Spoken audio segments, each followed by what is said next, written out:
These Labubus might just be recession-era fashion's weirdest symptom, and the secret to it may lie in a completely different product. This. Made by Chinese toymaker Pop Mart, Labubu is part of a blind box collectible series that can resell for up to $300. It's not rare, it's not functional, and it's definitely not cheap. So why is it everywhere?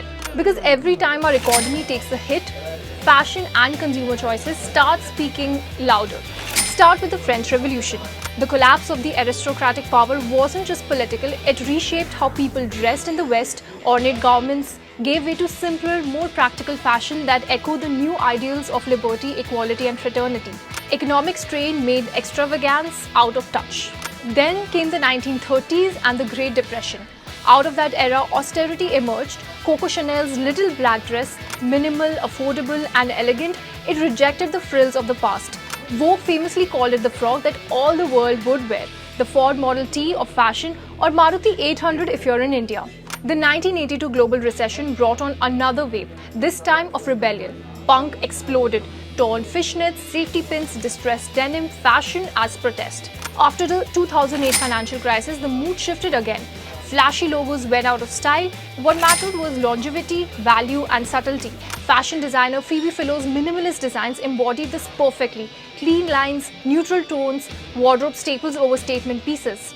Some reports even claim that Hermes let anxious customers take their Birkins home in plain brown bags instead of their signature bright orange because flaunting wealth felt tone deaf. And now, Labubu. We're not buying houses, we're not buying figurines. The Labubu craze may look absurd, but it's following a very old pattern. Economists call it the lipstick effect.